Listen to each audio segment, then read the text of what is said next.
เอาเสือกใส่แล้วก็มัดคานแล้วก็ห้อยรองต้องแต่งแบบนี้เนาะทุกคนเนาะ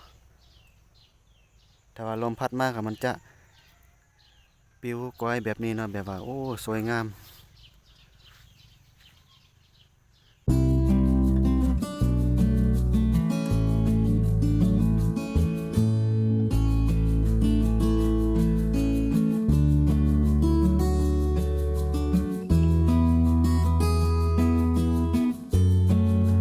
สบายดีและสวัสดีพ่อแม่พี่น้องมุสุผู้สุคนที่ให้เกียรติติดตามรับชมยินดีต้อนรับเข้าสู่ช่องเบาสองชาแนลมื้อนี้ก็เบาสองจะมาเปิดคลิปแล้วก็มาอัปเดต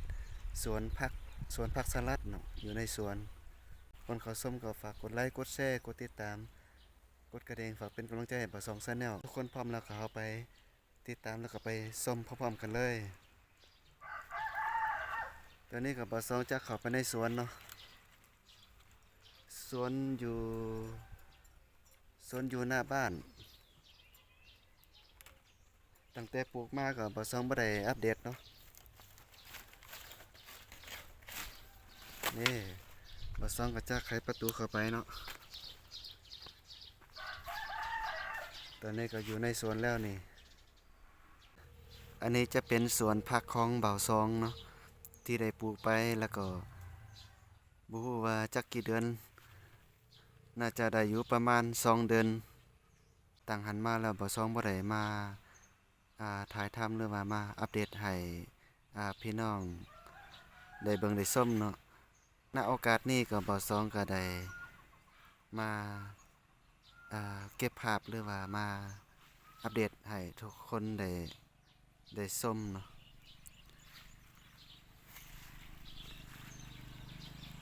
ผักก็กำลังงามๆกำลังเจริญเติบโตแล้วก็ใหญ่กำลังใหญ่ขึ้นมานี่เนาะนี่กำลังงามแล้วก็กำลังบานสำนี้ก็ถือว่ากินได้แล้วเนาะพร้อมกินได้แล้วผักสลัดแต่ว่าต้นที่มันยังน้อยก็ยังมีต้นที่มันงามกว่าก็มีเนาะ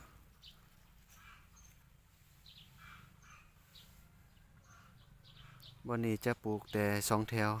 อันนี้ก็เป็น3 แถว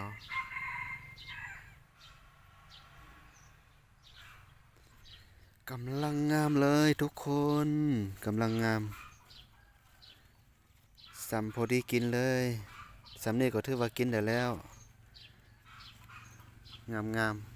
ผักในแปลงนี่ในขณะนี้จะปลูก2 แถวแล้วก็ขนาดตัวอยู่เครื่องกลางนี่จะปลูก3 แถวเนาะบ่จนพอบ่เห็นดินเลยความมันงามเนาะมันจะติดกันไปนะทุกคนนี่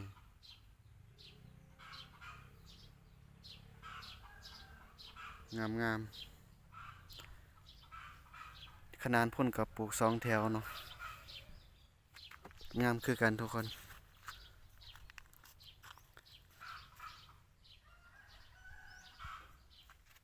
สุดยอดเลยปลูกแบบธรรมชาติเนาะปลูกแบบอินทรีย์ใส่ปุ๋ยคอกปลูกแบบธรรมชาติใส่ผักก็งามเนาะผสมปุ๋ยคอกธรรมชาติอะไรทำไม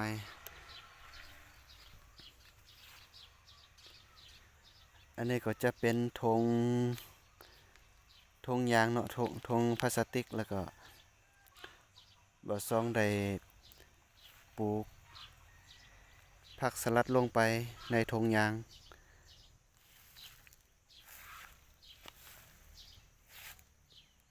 ปกตินี่ปลูกกับปลูกต้นเดียวเนาะต้นเดียวแต่ว่าอยากได้ผักสลัดเพิ่มจำนวนของผักเนาะแล้วก็ปลูกลงไป ให้มันได้จำนวน5ต้นเนาะต่อทงอันนี้1ต้น2ต้น3ต้น4ต้น5ต้นทุกคนจากทงหนึ่งได้5ต้น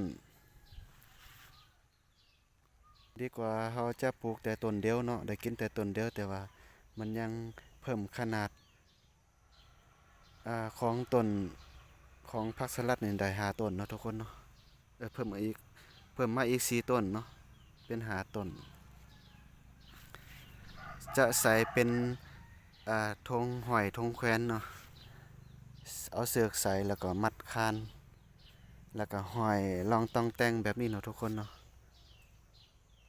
ถ้าว่าลมพัดมากมันจะปิวก้อยแบบนี้เนาะแบบว่าโอ้สวยงาม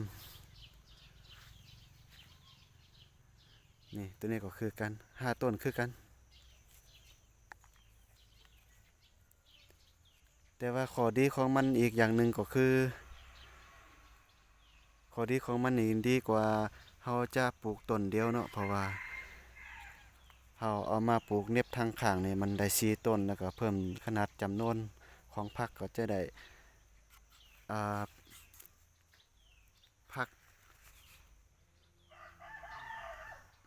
ผักเพิ่มมาหรือว่าได้ขนาดผลผลิตเนาะได้เพิ่มเติมเนาะโอ้สวยงามอลังการงานสร้างของในสวนเบาซอง จะเต็มไปด้วยแต่ความเขียวงาม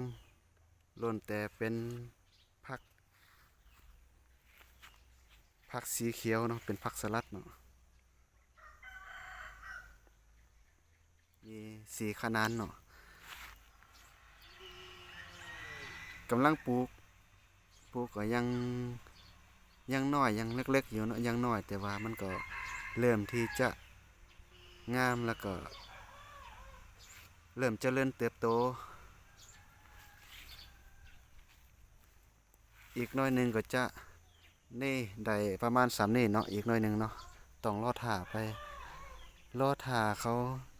น้อยหนึ่งเนาะเดี๋ยวก็จะได้พักประมาณอย่างที่เขาเห็นนี่เนาะทุกคนเนาะแต่ว่าอ่อนซ่อนดีได้ทุกคนบ่ซองมักเนาะมักในทางด่านในการปลูกฝังปลูกผักเนาะอย่างน้อยก็มีเส้นทางเนาะเส้นทางผ่านอยู่หน้าบ้านแล้วก็จะ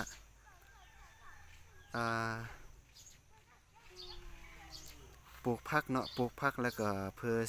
โซหน้าบ้านเวลาคนเดินยางผ่านไปมาก็จะเห็นผักว่าโอ้ผักงามแล้วก็เขาก็จะเป็นการติดใจหรือว่าหลั่งไหลกันมาเบิ่งมาส้มหรือว่ามาอุดหนุนเนาะแต่ตอนนี้ก็ยังบ่มีผู้ใดมาอุดหนุนเถื่อเนาะเดี๋ยวจักหน่อยก็คือสิมีอยู่บ่มีผู้คนที่เขามาอุดหนุนเนาะตอนนี้ก็บ่ซองก็ได้กะเกมปลูกเอาไว้โซอยู่หน้าบ้านเนาะเพราะว่ามักปลูกโซเนาะ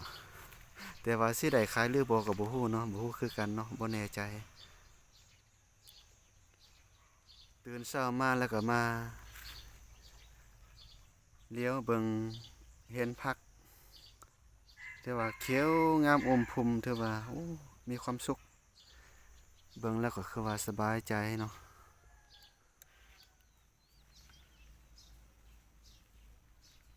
สวยงามดีผักปลูกผักในรอบนี้เนาะถือว่างามอย่างสมใจแล้วก็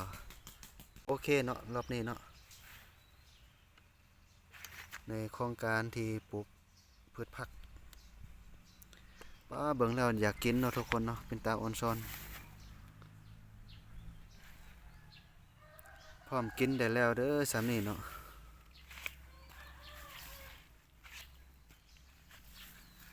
เบอร์2ลืมไปเนาะเหลือแต่ต้นเดียวเนาะหมักแตงโมนี่ทุกคน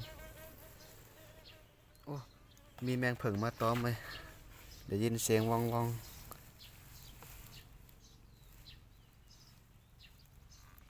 หมักแตงโม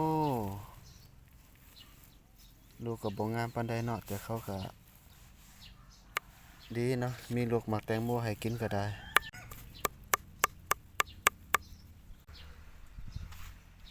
สุดยอดเลยบรรยากาศในสวนมีลมพัดมาเย็นสบายสบายอันนี้ก็จะเป็นธงแฟบเนาะธงนำซักฟอกแล้วก็บ่อซองได้ปลูกทรงก่อนบ่ค่อยงามเนาะแต่มันอยากออกเหลืองๆแต่ว่ามารอบนี้นี่ปลูกก็ถือว่าค่อนข้างที่จะงามโอเคเนาะทุกคน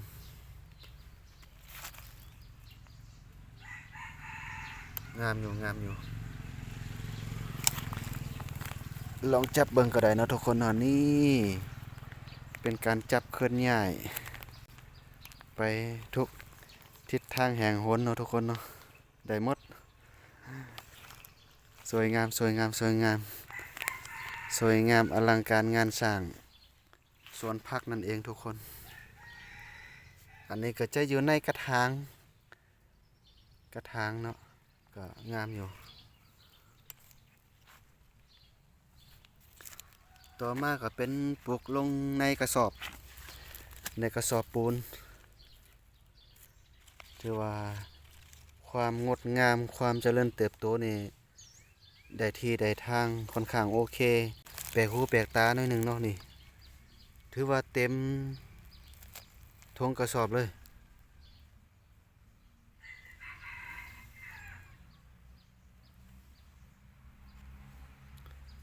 สุดยอดเลยตัวนี้มันจะเป็นพุ่มใหญ่แล้วก็งามจนพ่อบ่ให้เฮาเห็นอันความว่างของดินเนาะมันจะถมปิดปกปิดหมดเลยอ๋อสวยงามอลังการ